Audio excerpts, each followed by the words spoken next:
Hi, everyone. It's Dr. Frankie Bashan here. And I just realized I just scratched my face. How lovely. Anyway, um, happy to be here with you all with another interesting topic to cover today. And as always, I am thankful to all of you that continue to follow me, that have subscribed to my channel, that are commenting on my posts, asking questions, and sharing my content. And please subscribe if you're liking what you see. My numbers just keep increasing and it makes me super happy. So I want to encourage you to subscribe.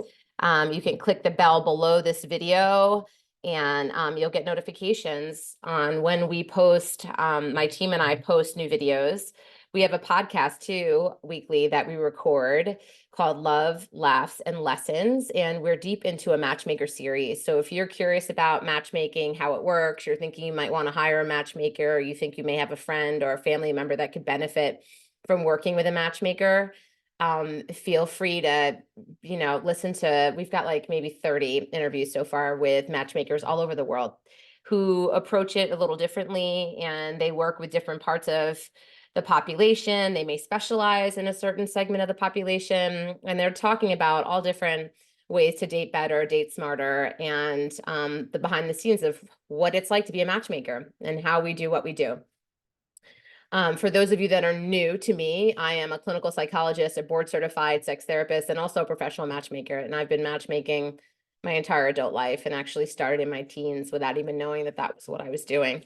It's a sort of calling for me. And I'm the CEO of Little Gay Book and Little Black Book Matchmaking. So if you're single and you're out there trying to meet quality, good people, you should definitely get into our free databases. So visit our websites. You'll see details below in all the show notes. And certainly we'd love to learn more about you. And if you're curious about matchmaking yourself and want to schedule a 15-minute call with our team, then definitely let us know. Send us a message. All right, so I'm going to jump into today's material. And I think that many of you are going to be able to relate to it, because I'm talking about staying connected in a long distance relationship. This is a common question that I get in my practice, because people, since the pandemic especially, are starting to see that, you know what, distance isn't really so much of a barrier anymore. And because we have all these ways of connecting, it makes it much easier today. So it's a topic I thought I should talk about again. I've talked about it in the past, but I think it's always a good reminder about ways in which we can stay connected when we're in a long distance relationship. So being in a long distance relationship can feel completely isolating. Although long distance relationships are extremely common, 7.5% of all engaged couples have been in a long distance relationship at some point. It can feel as though none of the relationship advice on earth applies to you. And long distance relationships are under unique stresses and require unique strategies to stay healthy. Today, I'm going to suggest for couples looking to stay close across long distance, I'm going to make some suggestions about things to consider. Spend time together in as many ways as possible. Our mental image of a long distance relationship may call up winsome maidens of the 1950s waiting forlornly by phone, or even for the postman to deliver a real snail mail letter. But especially after the pandemic lockdowns, when many of us were forced to find ways to build a more active social life in digital spaces, there are much broader avenues for you to share your life across long distance between visits to each other. Sharing a meal you've worked to make together is one of the intimate domestic experiences that can often feel missing in a long distance relationship. So set a date and time to have a virtual dinner together. Take turns choosing recipes and cook together on video chat, or order food from a local restaurant and enjoy a date night meal together on the phone. This helps to create a sense of sharing routines, habits, and day-to-day experiences with each other, even if you're miles apart. Learn together. With so many of public life now available online, you can share a wider range of experiences with your long distance mates. Consider signing up for digital courses or workshops together. This could be anything from learning a new language, taking a Zoom fitness class, or joining an astrology workshop.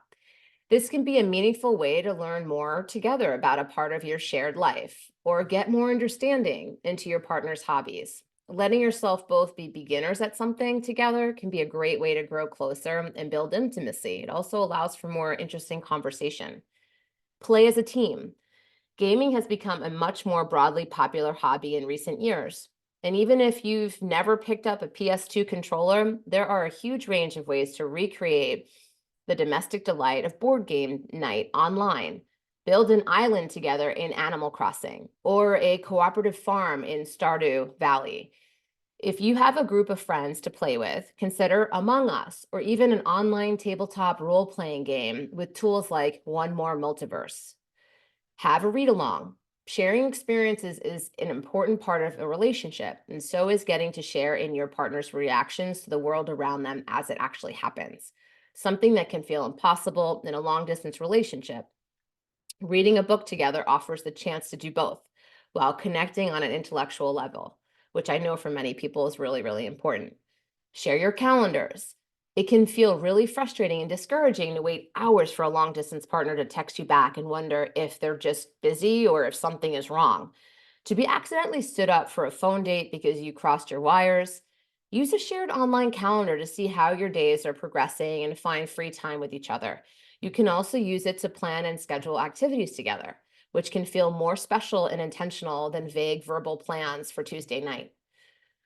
Join each other's IRL social networks as much as possible. In a long distance relationship, you tend not to feel only far from each other, but outside your partner's life.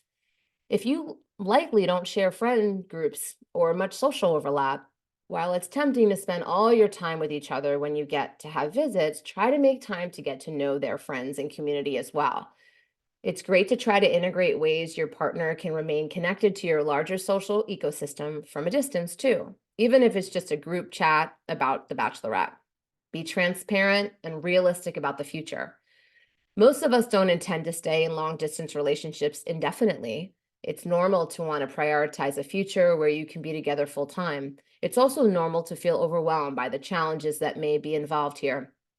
It's possible money, circumstances, immigration, or something else mean that you aren't sure when you'll be able to be near each other.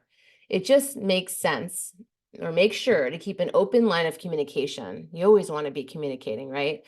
And have that be a topic of conversation so that you're touching on it, right? And be direct and transparent with each other about your needs, hopes, fears around the distance, and try to figure out how to decrease distance, right? Sooner than later. So I hope today's talk was helpful. If it got you thinking or reacting in any way, I want to hear about it. So definitely post below. If you think somebody would benefit from this video, please share it and make sure to like and subscribe. Kisses, hugs, and I will see y'all next week.